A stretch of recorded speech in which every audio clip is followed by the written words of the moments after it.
Yes, it's Hollie's Hotspurs back with another one. Chatting all things Tottenham, we're second to none. Special guests every time, if it's win, lose or draw. The passion is high like Harry Kane when he scores. Or when Lloris makes a world-class save. We got Hollie running the mid every game. Settle down, stick around, share your thoughts with the panel. And make sure you're subscribing to the channel. Coys.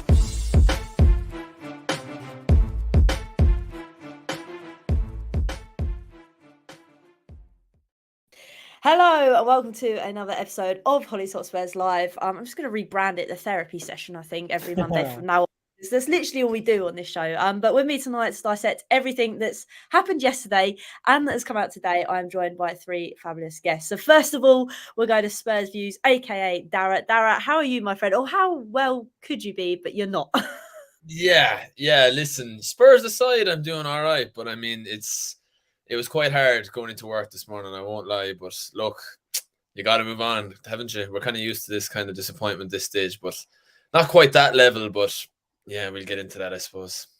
Yes, I mean, the jokes of everybody using the number 6 today bored me after about the 10th time, but that was kind of like yesterday in the game after the 10th minute.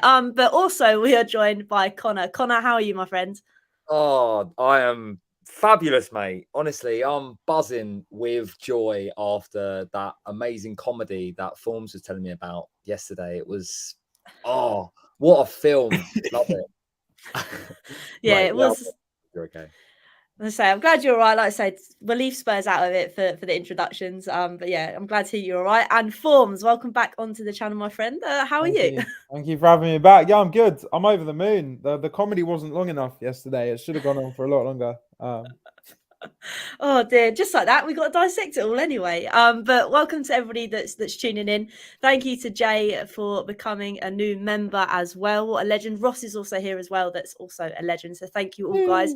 And thanks to everybody that's rewatching later on. But let's crack on to it. So Dara, I'll come to you first. I was going to say, where do we start? Because I literally don't know where to begin. But let's crack on with the starting 11. Because Stellini, he thought he was going to mix it up.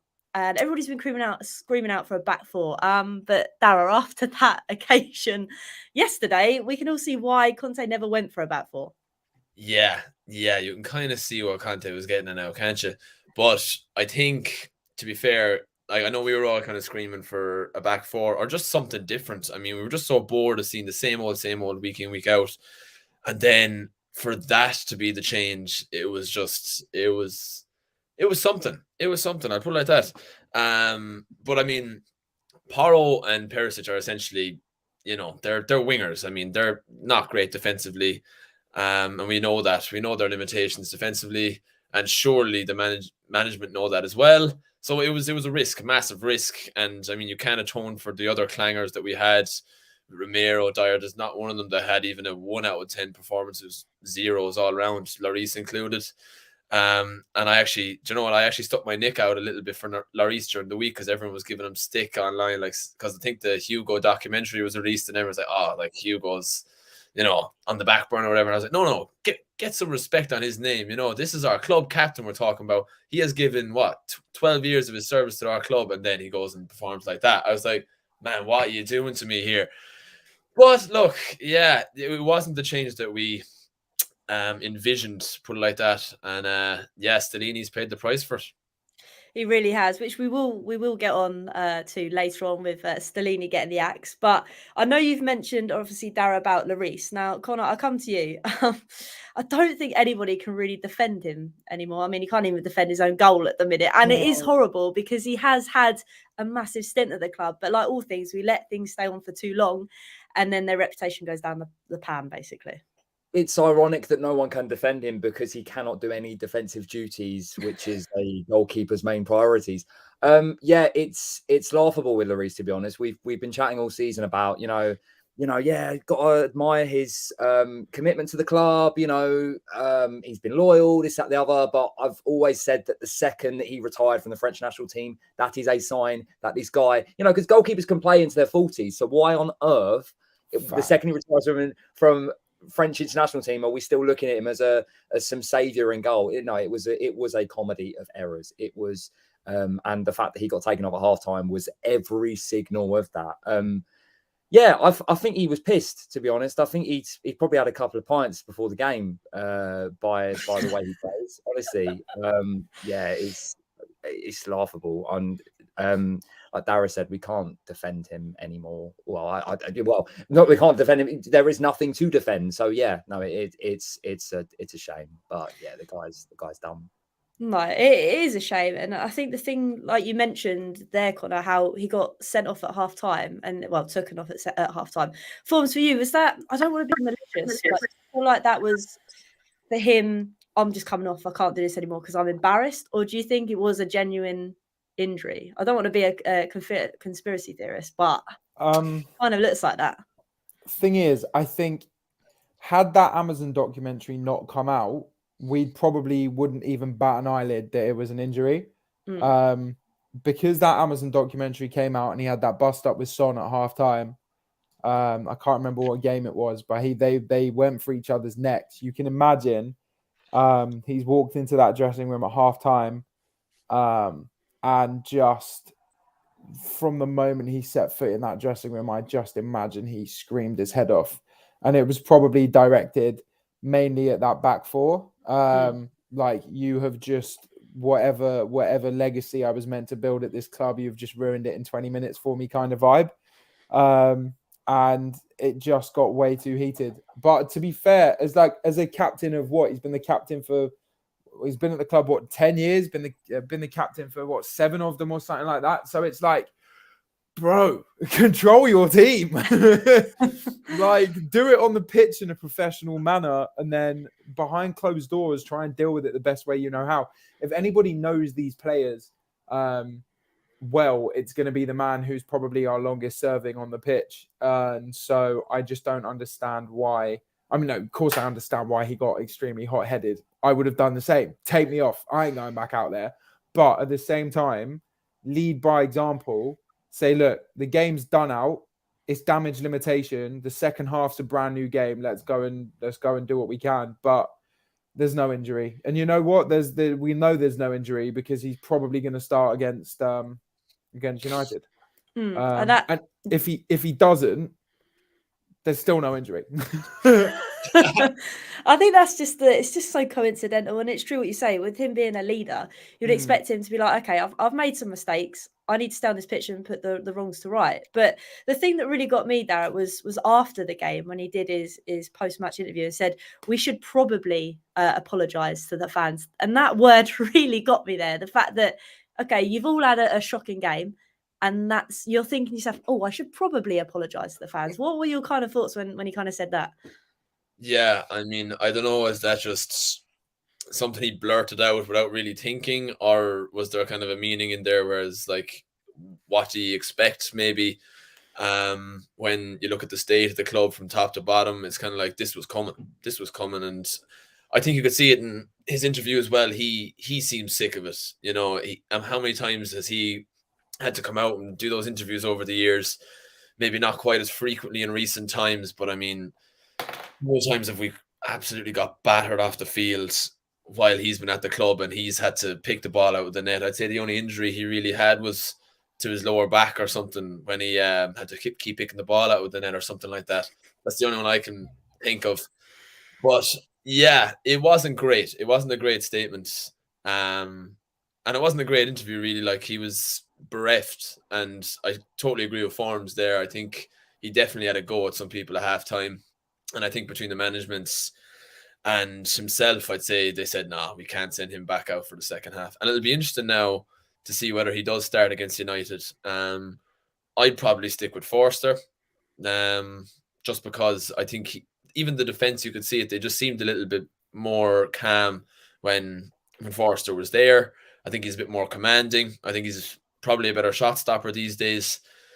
So yeah, it's sad to see when Hugo, who was one of, if not our best ever goalkeeper, and you know, this is kind of the way he's finishing his time at the club. But yeah, not great. No, and it's not. And I think, oh my god, sorry, Matt Law's up? just tweeted Pochettino to Chelsea's official.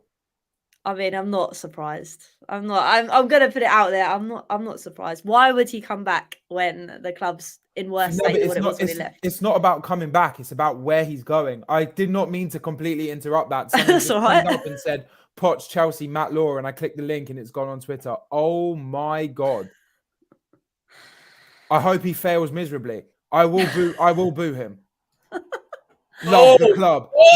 Love the Jay's club, doing my cartwheels. arse. Oh no, doing Jay's in the cartwheels. other room. You can hear him. Get involved in the fights in Battle of the Bridge. And Good for then him. Guys, claim good he for him. loves Tottenham and then goes to he knows what that means. But I think haven't offered Pochettino's anything going to play to us. him. He's going to play against us. Pochettino. Oh my God. Pochettino is going to play against with Chelsea. And the worst part is when he inevitably comes back to us in 2 years' time, It'll be another Chelsea manager. it'll be another ex-Chelsea manager. It is what it is. Curse on your live stream, Hollie, but I'm close to it. I won't say. But I think again that just kind of, I don't know. But the thing is, the fact that, and I think we spoke about this a couple of weeks ago on here about how the fact that the fact that Poch has said that he will come back someday, it means we've always had that over our heads that he'll come back. That is now he's going to Chelsea. That's it. It's dead. So now we can all move on with our lives. Yes, it's sad, but we can all move on. With all due respect as well, if we wanted Pochettino that much, then we would have gone for him. I did not blame him because I think he wanted to come back to Spurs. If we wanted him, we would have got him because he was there for the taking. But he did not. So it's on us. And I say fair play to you, mate, because they wanted you. And it's like Mourinho. And, you know, I'm gutted that he has gone to Chelsea because I love Poch. But, you know, Mourinho said when he took the Spurs job, he was interviewed, never going, oh, what, you said you never joined Spurs. You know, like, why did it change? He's like, well, they sacked me twice. You know, well, they sacked me. If you're sacked in a job, then you've got you don't have to have an affiliation to not go to a rival. So I fair play to him. But, you know.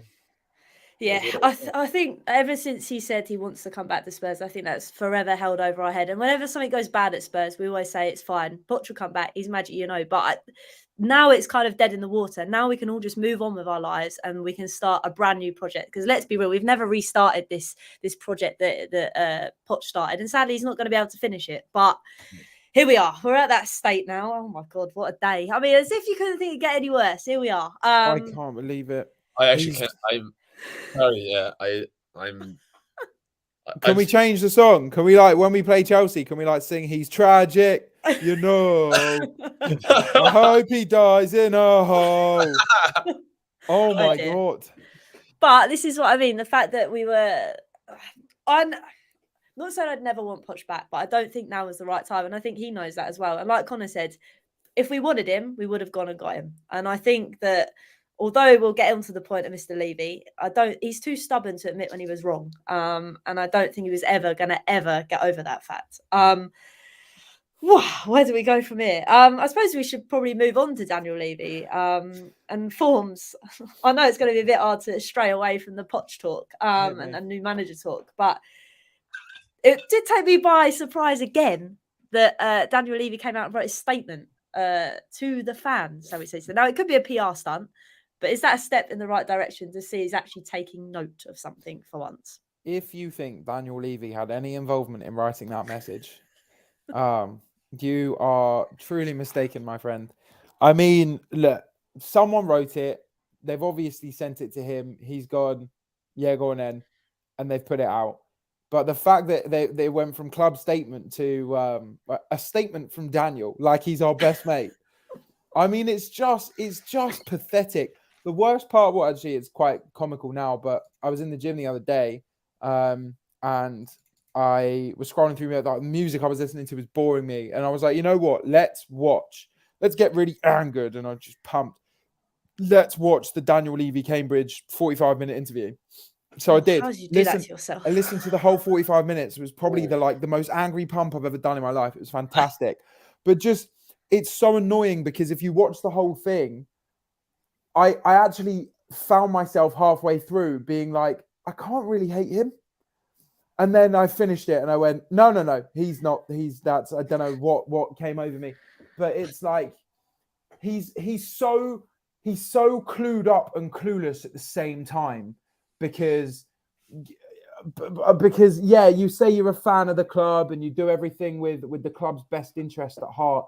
And then he actually in this Q&A he turned around and he said, if you just had emotional investment in the club, you'd make all the wrong decisions. You need emotional investment and to be an actual financial investor to make the correct decisions. Well, you haven't exactly backed up that statement in the past 20 odd years, have you, buddy? But it's like, break it down in an extreme long-term sense. Yes, the initial goal when he took over was let's stay in the Prem. It then became let's get Europe. It then became let's get Champions League. And so the natural progression after that is then let's get trophies. Cool, that's fine. But when it came down to the let's get trophy side, he went, nothing could hit the reset button on this one and not do that. He's just a waste man. He's just an egg. He's someone. So he doesn't live too far from where I live. And someone put in the Spurs group, Daniel Levy's in Gales Mill Hill. If anyone wants to go and say hello, I was like 4 minutes away. I was so desperate to just leave and just like throw things at him, but I couldn't because I don't want to get arrested. I've got a career ahead of me. Anyway, I can rant for about 25 years about Daniel Levy. I just think that the whole thing is fake. I think I just can't tell. I can't tell what his intentions are because he will make a mistake once, make a mistake twice. It's again and again and again and again. And he tries to do so many things to cover it up, like hire Jose Mourinho as like a star-studded, oh, look at this spectacular manager I've just brought in. Didn't work. Okay, cool. Let's try and veer away from that. Nuno, thanks. Cool. That worked. Mistake. And then it's like, okay, cool. Well, that was a massive mistake. Let's go for a star-studded manager again. Let's bring in Antonio Conte, even though I don't like it when somebody tells me what I'm doing wrong. I'm just going to hire the manager who is notorious for telling boards what they're doing wrong. Fast forward again, and now he's made stupid mistakes. And then he kicks out Antonio Conte, leaves his assistant in charge, who knows nothing other than the Antonio Conte way, to then, however many weeks later, get rid of that man and bring in the man that you brought in 4 managers ago as a caretaker manager. I saw a tweet before I came on here that said Beyonce would have had more performances at the Tottenham Hotspur Stadium than Stellini as a head coach. Oh my God, that is rough, isn't it? Jesus. I mean, all the single ladies in here.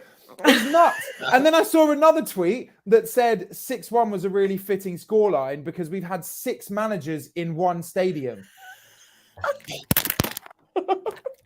What's that? Honestly, if you don't laugh, you'll honestly cry because I think that's the point that most of us have got to. But Connor, I'll come to you.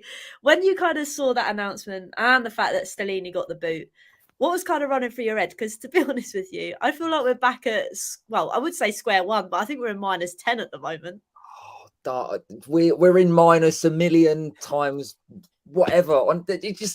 It's laughable. It's so laughable. And it is literally a circus. We are, I've said it before and I'll say it again. There is no other football club that has anything like Spursy. We are Spursy. Spurs is in the name. Spursy. It's us because we must be the first football club in history to appoint an assistant manager and then appoint the assistant manager of the assistant manager.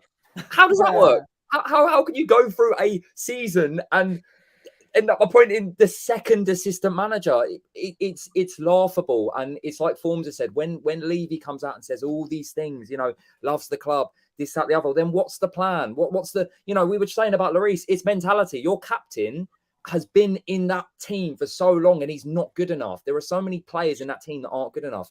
If you have any love for the football club, you'd look at that and you would bring in a manager like Mourinho or Conte. You would see that they are defensive managers. You would back them, or you wouldn't appoint Nuno in the first place because you'd have half a brain and go, this guy is not managed at the top level. It's just laughable. It's so laughable, but it's Tottenham. And yeah, it's the Tottenham circus show. It's great.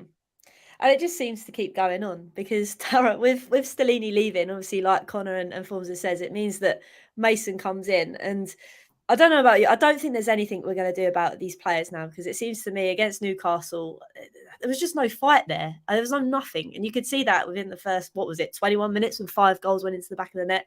So if you're Mason coming in, is it literally just damage control from now on? Let's just try and ride it out to the end of the season. Oh, big time. I'd say Mason is hating Daniel Levy this evening. I'd say saying, I don't want to touch this job. I know Mason, he loves the club, and I don't know. Look, he probably should have gone along with. I know I love Mason, but when Conte went, I thought the whole coaching staff should have gone. And I love Mason. He's great, and I think he should go and learn his craft and come up through the levels and come back to Spurs or whatever. But I think just sticking around Spurs, listening to Conte and listening to Mourinho, it's like, yeah, you go off and manage a National League side or a League 2 side or something. Get a bit of experience under your belt. You've no experience, man. And like the 9 games or whatever he had for us, not even, probably 7 or something. Like, just go out and manage. You know what I mean? You're sticking around Spurs, listening to these absolute, I won't say the word, but these absolute, you know what I'm going to say. And when you should really be going out there and, developing your own, football hypothesis, and then seeing, does this work? Does that work? When you're coming into an absolute disaster class after disaster class, you're not going to learn anything. I don't know what was the club's idea that, he'd be the next Conte, or what was it? Like, for him, I suppose it was just about getting the coaching badges and stuff, but then he should have just up and went. And I know it probably wouldn't have looked great sacking him as such, but it's probably just keeping Mason on to the end of the season. It's just another kind of, by the way, until the end of the season. It's just another throw the fans aside. Look, sorry about that, lads. We made another F up there. We're just going to try and fix it again in the summer. But it's not good enough, really, is it? It happens year after year. It's happened since Poch left, and it's been disaster after disaster. And I'd love to know what absolute nut job is going to try and take on this job in the summer, because he'd want to, not have any self-respect whatsoever to take on this job at the moment. Whoever it is, they're going to have to get used to seeing this on Thursday nights. If that. You're being optimistic, mate. They might not be getting used to that. They might be getting used to nothing. I honestly don't even know what the Conference League music is. I know we've been in it already, but I'm rifled up. Let's get it. Dane Scarlett, have it, son. Have it, son. Oh dear. No, I think we have got a very long road ahead. I know that the season's nearly done, but I feel like it's not nearly done, especially after witnessing that at the weekend. I mean, going back to the weekend forms briefly, obviously it was a massive defeat. And like we've spoken about Lloris, the way he did his post-match interview, just really disrespectful. But the only person, again, that went and clapped the fans was Harry Kane. And it just shows you what an absolute robbery the club have done to that man in terms of not necessarily building a club around him. They've just not let him to rot, because obviously he's a fantastic player, but it feels like he's never going to achieve anything at Spurs. And I think the fact that he went over to those fans, applauded them for turning up, just shows you that he is Tottenham, and nobody else has really got that kind of enthusiasm in them. He's class in every sense of the word. He cares so much about the club. He cares so much about the fans that have given him the platform to go on and become the player he's become. And in certain games, you can tell the influence that he has on certain players. But on games like this, you can kind of understand where you can only have so much pull. Like if you lose 6-1 and you're meant to be one of the biggest clubs in the country, let alone Europe, it's a massive ego thing. And it just goes back to what Conte said when he basically said most of these players are only after themselves, only out for themselves, and they only care about the individual and not for the team. Well, that was so apparent that 10 other men on the pitch were exactly that. And he's one of them where we got given such a gift. It's not like we didn't know what to do with him. We just didn't know how to. I don't know. It's like it was like the right player, wrong time kind of thing. Give us Harry Kane under different ownership, and he wins you titles. It's just so unfortunate that we've had the best English striker of all time play for us whilst our club is run toxic from top to bottom. It's such a shame. On this, I know we've already touched on managerial stuff, but it's we're not going to see any kind of progression until we've got some kind of idea of a new director of football anyway. And that's a whole nother kettle of fish, because what manager, if we want to stick with the director of football model, which we don't have to, but we will, if we want to stick with that model, what manager in their right mind is, first of all, going to look at that club and go, yeah, it's a bit of me. But second of all, go, okay, they've got a director of football. I want to understand before I join this club the direction that the club are going to go in. But where's their director of football? How am I meant to know what I'm getting myself in for without seeing who they've got in? And this Scott Munn guy, cool, bring him in. July the 1st is April the 24th. What are we going to do between now and then? We got a pre-season to plan for. We need a bullish manager. We won't get it, but we need a bullish manager to come in and go, right, 20 of you, do one. And then I urge every single Spurs fan to just please go into the next 4 seasons at least with zero expectations. I don't care who we bring in, as long as it's somebody who is passionate, likes to play attacking football, isn't afraid to change things up once in a while. I don't care what their CV looks like now, but if that's their mindset, cool. Bring them in, let them build up something painfully, and then in the 5th year, if we end up getting to a semi-final or a final, fantastic. But we really do have to hit the reset button. And if we are going to do it with this board in charge, it's going to take significantly longer than if he just sells up. Should we all chip in? Can't be that expensive. It can't be. But I think you're right, Formz. I think we spoke about it last week, how Spurs don't have an identity at the moment. And Connor, how are you supposed to, like Formz says, get someone in if you don't have that identity? What exactly are we playing for? And with Kane, just touching back on him, what's your kind of thoughts now? Have you changed slightly on, do you think he's leaving? Because I think something came out today that Daniel Levy is on about lowering the bar to 80 mil. I mean, could that kick start the reset? But then we're thinking, hang on, if you get rid of Harry Kane, you've got to replace him with 3 other players at least. So what are your take on it?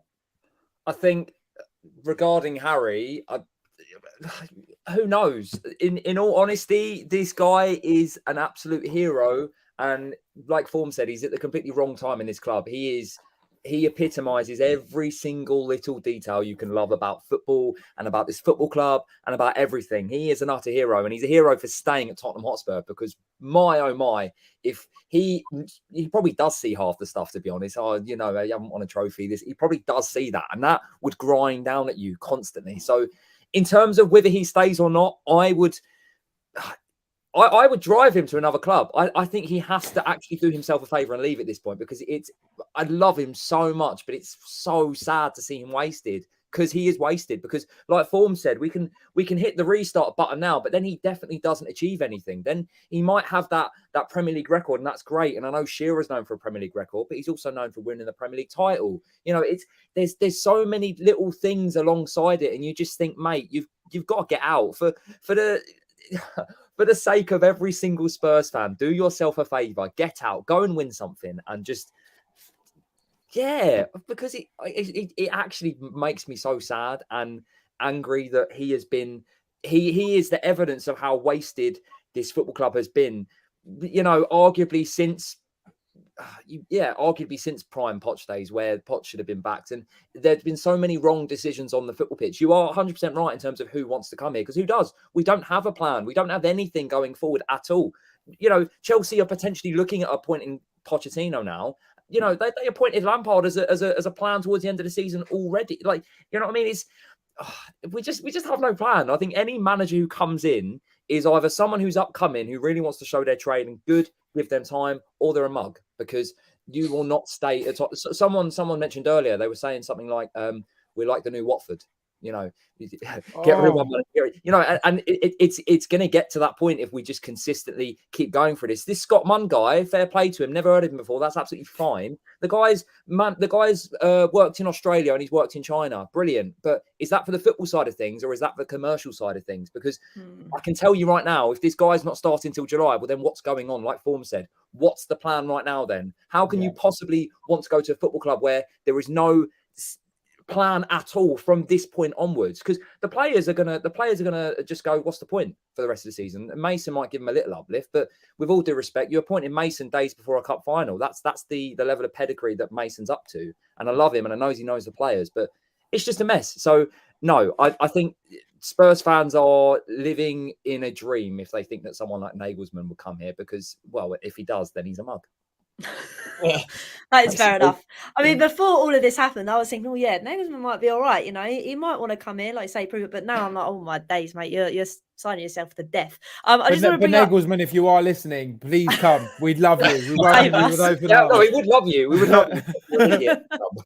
Just think you're a bit nutty if you decide to. But I want to bring up what Dan said, and I'm going to come to you, Darren, for this one. Dan's saying, obviously, in this statement that Daniel Levy put out, that he was spoken to the players' committee. And Dan goes on to say, who on earth is he talking? Does the players have far too much power at this club? Now, I know my answer to this, but what's your kind of answer? Do they have too much power at this club? I think for all we can say about management and all we can say about ownership, and there's obvious and such clear issues there, I also do think the players in the past few months have been absolutely embarrassing, to be honest with you. Some of our so-called world-class players have been so lackluster, and for what reason I really can't put my finger on. Some of the players who are some of my favorite players have been absolutely woeful in the last few months. The likes of Romero, I can't remember last time he had a proper really good game. Kulusevski, I mean, I think he's without a goal or an assist in 16 games. Like, for a forward, that is extremely poor.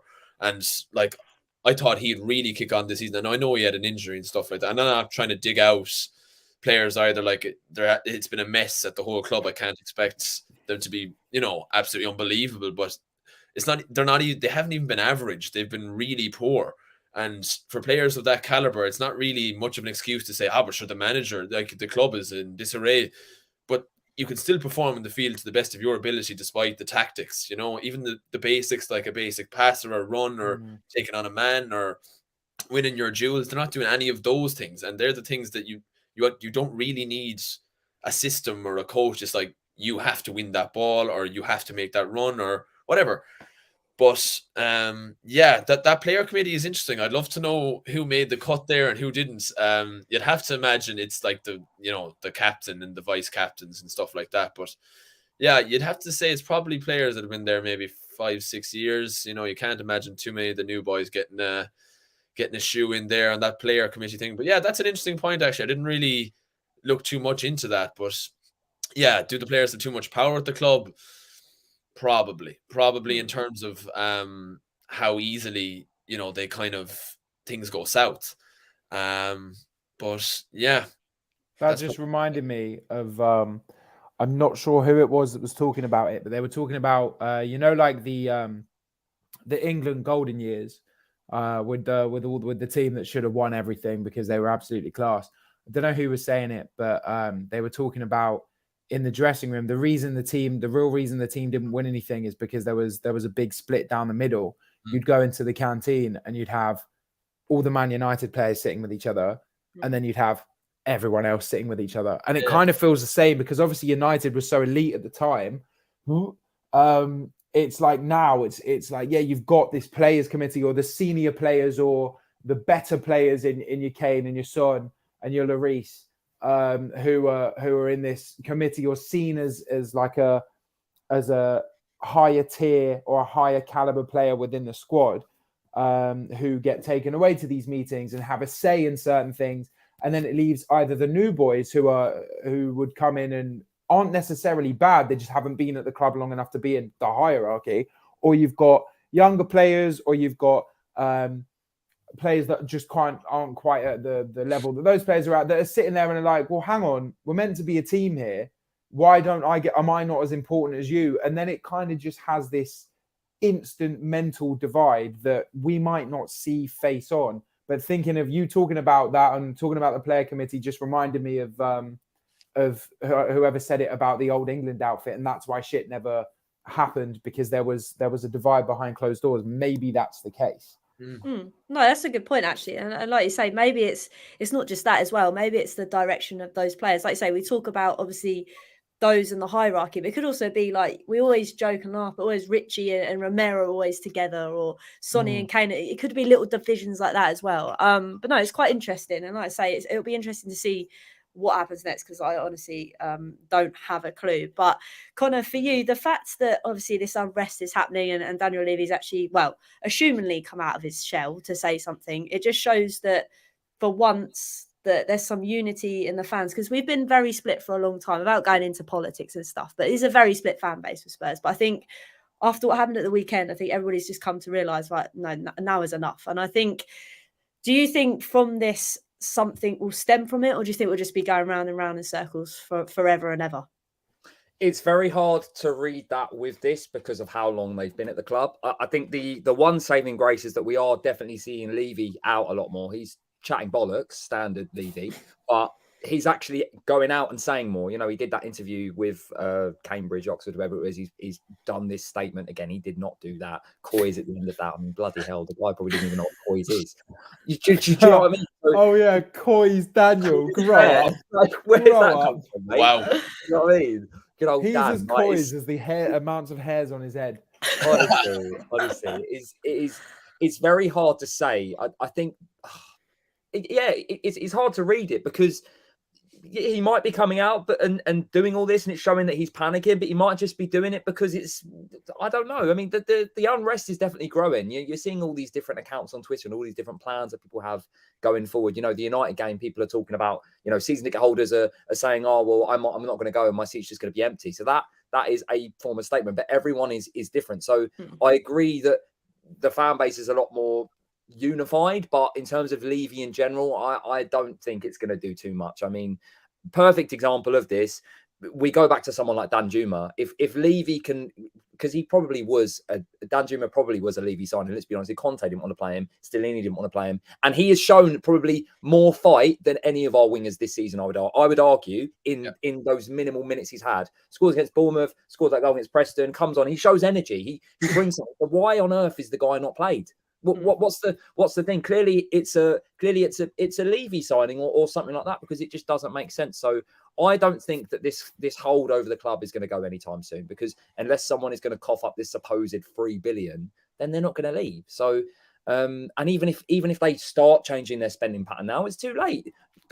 People seem to think with Pochettino, bringing Pochettino back was the saving grace and this, that, the other. But again, under Pochettino, we have Paul Mitchell. If you can piss off Paul Mitchell, who is the recruitment guy who got all those great players in, and he leaves and things start to go south, then what other recruitment guy are you going to get in who's going to go, I want to go to Tottenham Hotspur, I want to bring the players in? There is no plan. So they will spend more money, maybe, but that's not going to fix it because they don't know who they're signing at the minute anyway. So, no, I honestly don't think. I think fans can protest, and I've got so much respect for them and love for them for doing that, but I don't think they go anytime soon.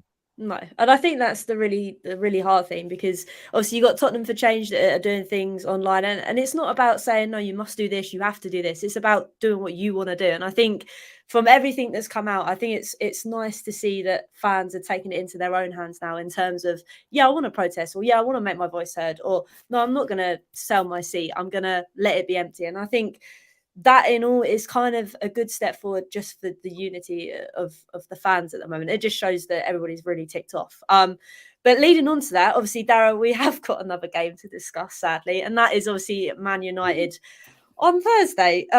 So with that being said, what's your first thoughts? Well, my first thought is that we're going to get absolutely battered. That's what I've settled that in my mind, that we're going to lose the next 2 games at the very minimum. And I think now that Mason's there, the new manager bounce-ish thing, maybe. Don't even start with the new manager bounce. There's no bounce there, mate. There is no bounce at all. There's no such thing as the new assistant manager to the assistant manager of the manager. Man. Come on. Wow. I don't know. I think if we didn't lose by more than 2, I'd be amazed, to be honest with you. But look, at least it's at home. We seem to be slightly better at home than away. Do you want to tell Bournemouth that? Yeah. Do we play 5 at the back? Probably. Yeah, look, we probably have to go back to the 5 at the back. 4 at the back, especially with those wing backs. We've shot ourselves in the foot now, really, to be honest with you, because we've built a team made for Conte, really, haven't we? We've loads of wing backs who can't defend. And, so it's like you can't go to back 4s now because you need at least 3 guys who can semi-defend back there. So, yeah, we've really shot ourselves in the foot in that one. But I'd love to see if Mason is going to make like personnel changes. Is he going to drop the likes of Kulusevski? Has he seen, he hasn't been playing well, drop him, give Danjuma that shout. Is he going to give Richarlison more game time? Not that he's really been showing much, to be fair, but is he going to try something different? Or is it just going to be same old, listen, just try and get to the end of the season? But yeah, I'm not looking forward to Thursday at all, to be honest with you. And Sunday, either Anfield, we never play well there. And while we're in this vein of form, it's just going to be very ugly. I think United have really found their rhythm as well at the moment, and they could even win 2 cups this season. I definitely don't think City will roll over them in the final of the FA Cup. So, I mean, that'd be an unbelievable season for them, which is really annoying, really, to be honest with you, because at the start of the season, I would have said we were like there or thereabouts, if not ahead of where United were. I know they made good signings, but I was quite confident going into the season that we could finish above them. And now I don't know when we'll finish above them again, to be honest with you. But yeah, I can't see anything but a loss, probably. And even when I was trying to convince myself of some sort of remote morsel of positivity, I can't convince myself. It's going to be a loss, I'm afraid. And I think this is the first time ever I've ever walked away from a Spurs game, and that's saying something. But after Sunday, I'm dreading Thursday coming up. I mean, Formz, what you kind of feel? I know Dara's mentioned some personnel changes, and we saw that obviously Sarr got slotted in. And again, I think that was another manager mistake in terms of having that back 4 and slotting him in there. Do you think Mason going into a back 5 will put Sarr in there, maybe drop the likes of Højbjerg? Because again, I don't think he's had a great couple of games either. It's a difficult one with Højbjerg because he's like, on his day he's class, but when he has a stinker, my God, he has a stinker. Back 5, the back 4 is not going to work. And it just is apparent that it just isn't going to work. We've had 20 minutes to prove that, and no thank you, never again. So you've got to go back 5. I think Longley and Davies are going to be fit, which means that I'd actually put Ben Davies. If they are, I'd bring Longley in because don't put Sanchez on the pitch. And Ben Davies a left wing back. And then is Emerson fit? Do we know if Emerson's fit? I miss Emerson so I've much. I've never mate. screamed out for Emerson Royale more in my life. I never thought I'd say this, but I miss him sad. so much. So whichever, if Emerson's fit, I'd like Emerson at right wing back, but if not, then call Porro. And then that midfield too, I don't really think you can change it with Skip and Højbjerg because, yes, Sarr came in against Milan away and played very well in the absence of Højbjerg and Bentancur, and Basuma. But I think it's different circumstances now. It's like before the game's even started, it's already damage limitation. And that first 8 minutes at least but when we went from 0-0 to 3-0, Sarr just looked like Bambi on ice. And I don't want him thrown straight back into that high-pressured situation where he doesn't deserve it. The fans don't deserve. No one deserves that. So I think the midfield too does pick itself in Skip and Højbjerg again, unfortunately.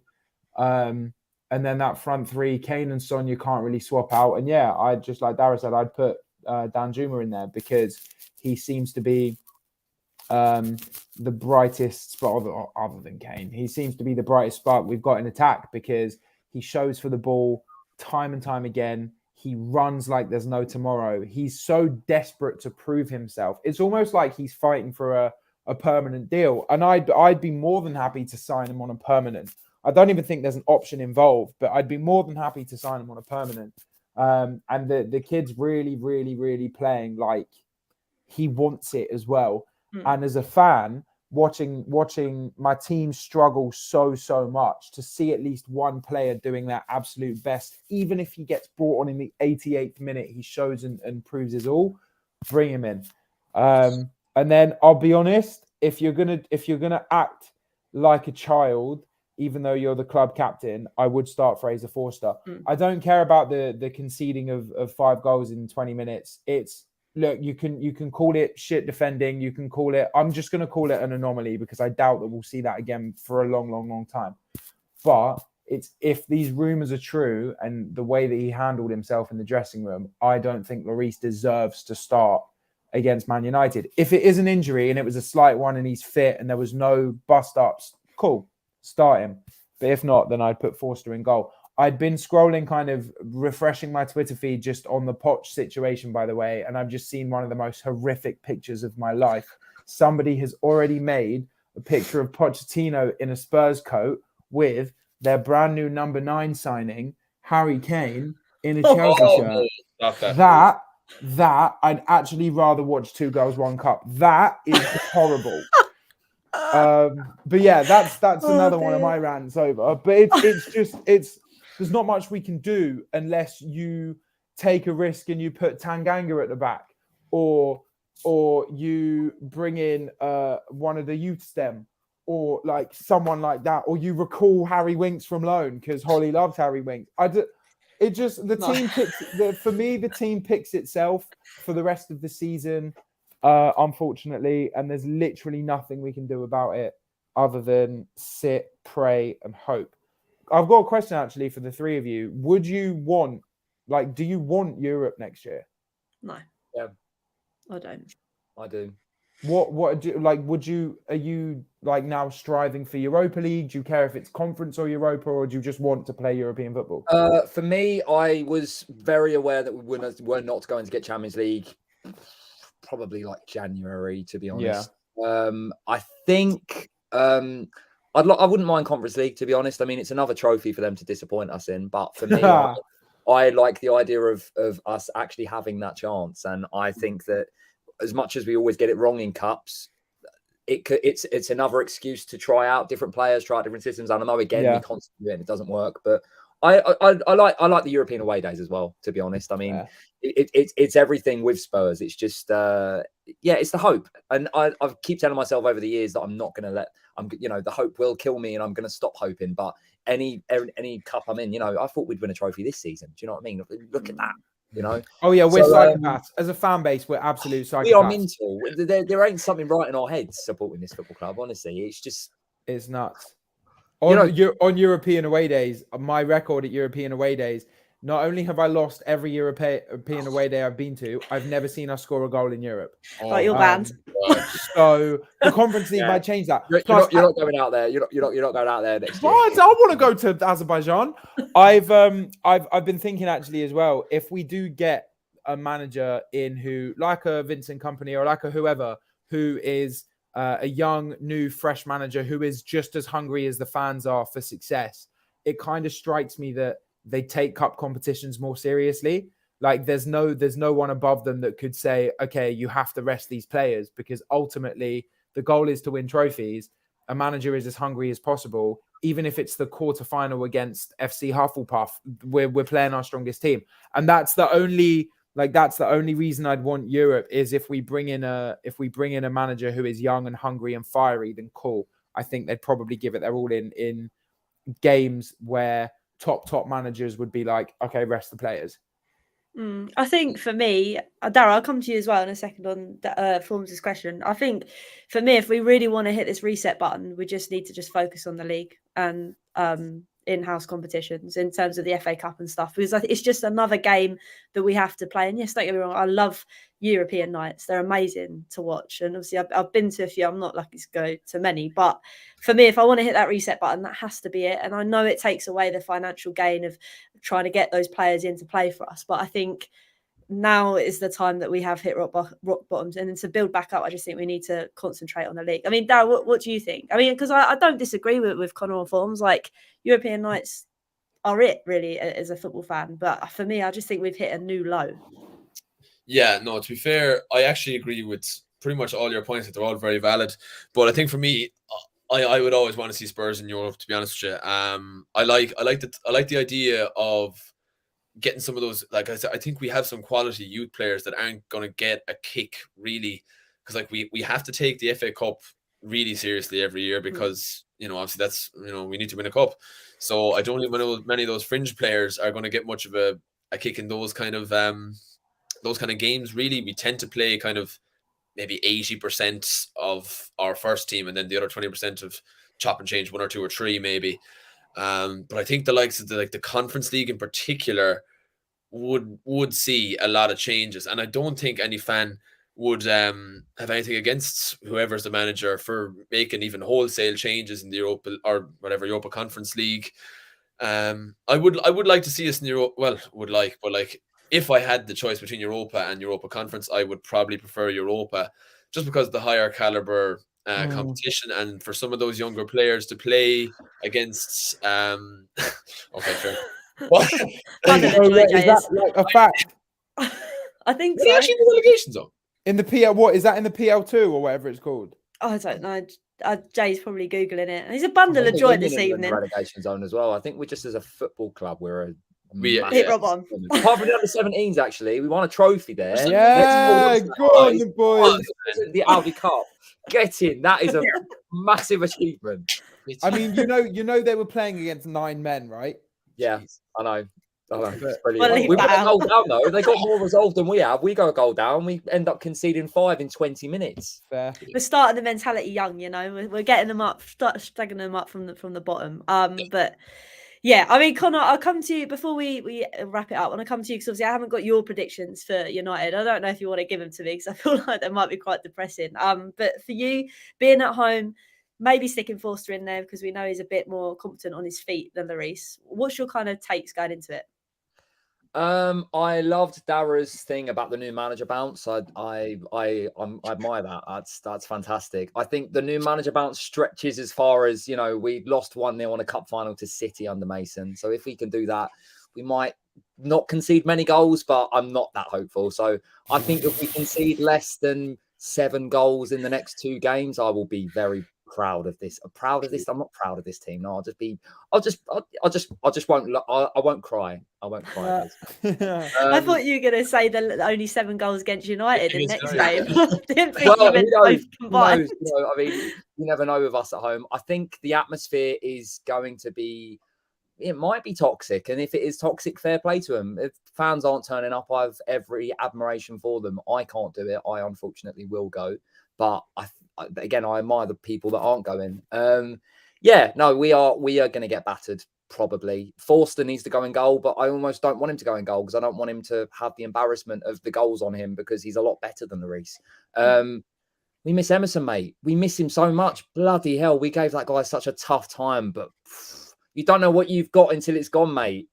Honestly, Porro is horrible to watch defensively. He's great going forward, but he's horrible to watch defensively. So yeah, no. And also Formz, mate, I'd say this to you. Sanchez, I actually thought he was one of the better players against Newcastle. Come on, only conceded 1 goal. He had to be though.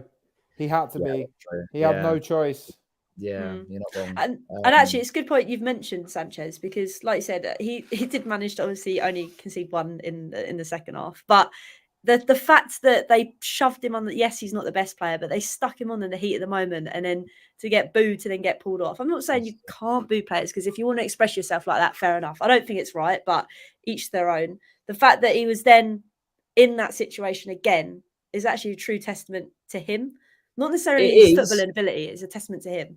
Definitely. It in a way though, if it had gone horribly wrong, it's awful mismanagement. Absolutely awful. Like there would be no defense for that. If he'd have come on and we conceded 3-4 goals, you could never forgive Stellini for that, because he would have completely tarnished him. So you admire the resolve of Sanchez, and I admire that. And I think because we've got nothing to lose, if he was to end up starting, I wouldn't even be that bothered at this point, because it is potentially playing for Conference League. It's playing for Brighton to not finish above us, but they deserve it. So fair play to them if they do it. Wow, it's rough out here, isn't it? Jesus. But no, like you said, imagine if the likes of Chelsea and Liverpool all performed this season. I'd hate to think where we'd be. But before we get even more depressed, I think I'm going to wrap it up. So thank you to you guys for joining me tonight, everybody in the chat. We'll go around the table where we can all find ourselves. So Dara, aka Spurs Views, where can everybody find you, my friend? Yeah. You can find me on at Spurs Views _ on Twitter, and that's pretty much the only platform you'll find me on, just because I annoy enough people on Twitter. So I said I'd keep myself to there alone. But if you're not already and you're watching, make sure you're subscribing to Hollie, guys. She does brilliant stuff. So yeah, definitely get subscribing to her. No, thank you. And to Formz as well. Thank you again for joining me tonight. Where can everybody find you, my friend? Type in Formz wherever you want, really, and you'll see this ugly mug. Or if you don't want to see this ugly mug and you just want to hear some tunes, type in Formz wherever you listen to music, and I'll be there. I'll be there. Yeah, no, but thank you for having me again, Hollie, and I'll echo what Dara says. If you're watching this and you're not subscribed, or you are subscribed and you haven't clicked post notifications, what's wrong with you? Love that. Thank you. And Connor as well, thank you so much again for joining me tonight. Where can everybody find you? Thank you. Always a pleasure. I will echo Dara and Formz' sentiments. Guys, straight away, click the like button, share it. We're all suffering, supporting this football club. So suffer with us. You know what I mean? Just do it. I'm on Twitter, Seasons of Glavanya, TikTok, unfortunately, Seasons of Glavanya. Awful matchday vlogs, awful parodies. Actually, I make some god awful songs about some of the players and the managers, but people seem to like them. Yeah, and on YouTube, Seasons of Glavanya 1, because we don't need to talk about that. But yeah, so that's where I'm at. But yes, smash that like button, share it, do everything you can to back Hollie, because she continues to do a great job, and these therapy sessions are getting me through this season. Legit, they actually are. Oh no, that is good. I know I joke about it being a therapy session, but it is good to talk about it. Otherwise, it just stays in your head and it drives you potty. But no, thank you again to everybody that's watched. Thank you to these guys as well that have joined me. I am away next Monday on holiday, so you may see a familiar face hosting the show for me, just in case. So keep your eyes peeled out for that one. And like we always say, I mean, it's getting hard to say it now and again, but come on, you Spurs.